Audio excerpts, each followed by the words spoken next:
प्रधानमंत्री ने एक ट्वीट में कहा कि उनकी बातचीत लाभदायक रही और इसका उद्देश्य दोनों देशों के बीच रक्षा क्षेत्र में सहयोग बढ़ाना था। उन्होंने कहा कि आज की बातचीत से भारत अमेरिका रक्षा संबंधों और आपसी सहयोग को नई ऊर्जा मिलेगी। भारत और अमेरिका के बीच आज तीसरी वार्षिक मंत्रिस्तरीय 2+2 वार्ता होगी। प्रधानमंत्री नरेंद्र मोदी आज वीडियो कॉन्फ्रेंस के माध्यम से प्रधानमंत्री स्ट्रीट वेंडर्स आत्मनिर्भर पीएम स्वनिधि योजना के अंतर्गत उत्तर प्रदेश के लाभार्थियों से बातचीत करेंगे। उत्तर प्रदेश के मुख्यमंत्री भी इस अवसर पर उपस्थित रहेंगे। पीएम स्वनिधि योजना इस वर्ष 1 जून को कोविड महामारी के कारण रोजगार खो चुके रेहड़ी पटरी वालों की आजीविका फिर शुरू करने के लिए आरंभ की गई थी। इस योजना के अंतर्गत अब तक 24 लाख से अधिक लोगों के आवेदन मिल चुके हैं। इनमें से 12 लाख से अधिक आवेदन मंजूर किए गए हैं और लगभग 5,35,000 रुपए के ऋण बांटे भी जा चुके हैं। उत्तर प्रदेश में इस योजना के अंतर्गत 6 लाख से अधिक आवेदनों में से 3,27,000 आवेदनों को मंजूरी मिल चुकी है और 1,87,000 रुपए के ऋण दिए जा चुके हैं। प्रधानमंत्री नरेंद्र मोदी ने कहा है कि भारत की ऊर्जा विश्व को ऊर्जा प्रदान करेगी। सेरावीक संस्था द्वारा आयोजित कल चौथे भारत ऊर्जा मंच का उद्घाटन करते हुए श्री मोदी ने कहा कि ऊर्जा सुरक्षा हमारी प्राथमिकता है और देश का ऊर्जा भविष्य उज्जवल और सुरक्षित है। प्रधानमंत्री ने कहा कि आत्मनिर्भर भारत विश्व अर्थव्यवस्था का स्वरूप बदलने में एक महत्वपूर्ण भूमिका निभाएगा।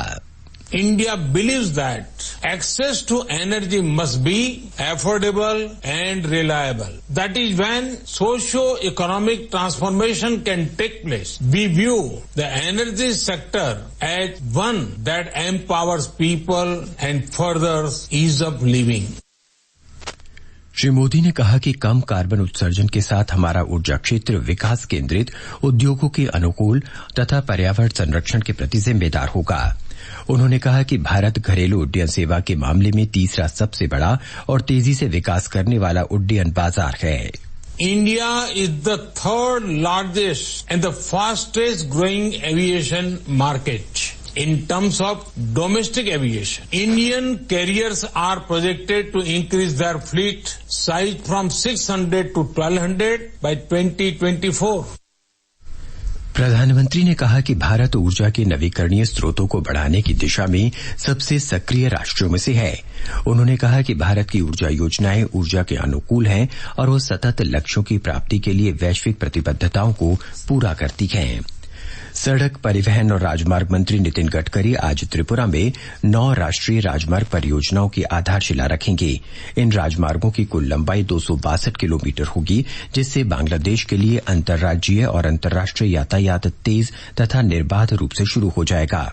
इन राजमार्गों से त्रिपुरा में विभिन्न पर्यटन, ऐतिहासिक और धार्मिक स्थानों के लिए बेहतर संपर्क, त्वरित और सुरक्षित यातायात की सुविधा मिलने से पर्यटन क्षेत्र को मजबूती मिलेगी।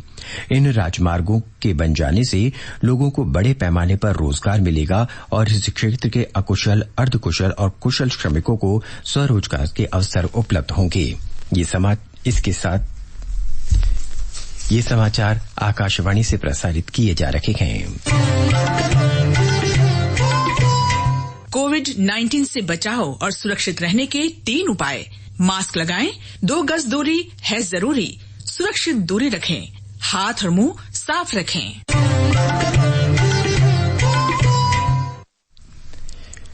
देश ने कोविड-19 से निपटने में महत्वपूर्ण सफलता हासिल की है। कोविड से अब तक 71 लाख से भी अधिक रोगी ठीक हो चुके हैं, जो कुल संक्रमित लोगों का 90% से भी अधिक है। उपचार करा रहे रोगियों की तुलना में स्वस्थ हुए लोगों की संख्या लगभग 11 गुना अधिक है। देश में इस समय कोविड के करीब 6,53,000 सक्रिय मरीज हैं, जो कुल संक्रमित लोगों का लगभग 8% से अधिक है। स्वास्थ्य मंत्रालय ने कहा है कि सभी के मिले जुले प्रयासों से मृत्यु दर में भी काफी कमी आई है, जो इस समय लगभग 1.5% है। महाराष्ट्र में निजी प्रयोगशालाओं में कोरोना परीक्षणों की दरों में बदलाव किया गया है।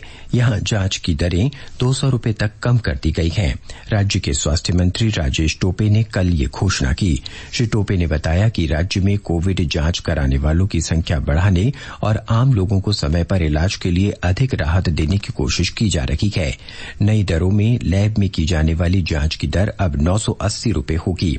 कोविड सेंटर, अस्पताल, क्वारंटीन सेंटर में की जाने वाली जांच जांच की दर 1400 रुपए और घर जाकर नमूने लेकर की जाने वाली जांच के लिए ये दर 1800 रुपए तय की गई है। बिहार विधानसभा चुनाव के पहले चरण के लिए 16 जिलों की 71 सीटों पर प्रचार कल शाम समाप्त हो गया। यहां कल वोट डाले जाएंगे।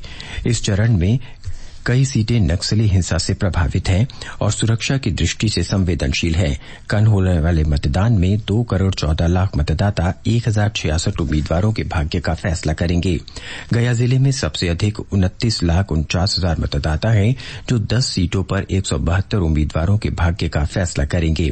इस चरण में एनडीए गठबंधन में शामिल भारतीय जनता पार्टी 29 सीटों पर, जनता दल यूनाइटेड 35 और हिंदुस्तान आवाम मोर्चा 6 सीटों पर चुनाव लड़ रहा है, जबकि विकासशील इंसान पार्टी का एक उम्मीदवार मैदान में है।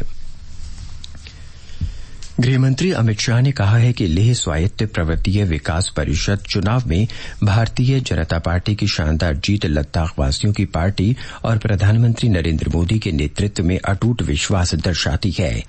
एक ट्वीट में श्री शाह ने विकास और खुशहाली चुनने के लिए लद्दाख के लोगों का धन्यवाद किया। उन्होंने पार्टी कार्यकर्ताओं को बधाई दी। केंद्र शासित प्रदेश लद्दाख में लेह स्वायत्त पर्वतीय विकास परिषद के छठे आम चुनाव में भारतीय जनता पार्टी ने कुल घोषित 26 परिणामों में से 15 सीटों पर जीत दर्ज की। 9 सीटों पर कांग्रेस और 2 अन्य सीटों पर निर्दलीय उम्मीदवार जीतने में सफल रहे। सतर्कता जागरूकता सप्ताह आज से 2 नवंबर तक मनाया जाएगा।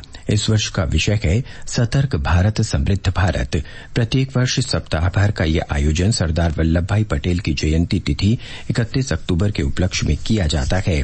केंद्रीय अन्वेषण ब्यूरो सीबीआई सतर्कता और भ्रष्टाचार की रोकथाम पर आज से 3 दिन का राष्ट्रीय सम्मेलन आयोजित कर रहा है। प्रधानमंत्री नरेंद्र मोदी आज शाम वीडियो कॉन्फ्रेंस के माध्यम से इस सम्मेलन का उद्घाटन करेंगे। जनजातीय कार्य मंत्री अर्जुन मुंडा आज वीडियो कॉन्फ्रेंस के माध्यम से 2 जनजातीय कल्याण उत्कृष्टता केंद्रों का उद्घाटन करेंगे। झारखंड के 150 गांवों और 30 ग्राम पंचायतों में पंचायती राज संस्थाओं को मजबूत करने की दिशा में पहले प्रयास के रूप में इसकी शुरुआत होगी। आईपीएल क्रिकेट में कल रात शारजाह में किंग्स 11 पंजाब ने कोलकाता नाइट राइडर्स को 8 विकेट से हरा दिया। कोलकाता नाइट राइडर्स ने पहले बल्लेबाजी करते हुए निर्धारित 20 ओवर में 9 विकेट पर 149 रन बनाए। जवाब में किंग्स 11 पंजाब ने 18 ओवर और 5 गेंदों पर 2 विकेट खोकर 150 रन का जीत का लक्ष्य हासिल कर लिया। आज दुबई में सनराइजर्स हैदराबाद का मुकाबला दिल्ली कैपिटल से होगा। इसके साथ ही ये समाचार बुलेटिन समाप्त हुआ।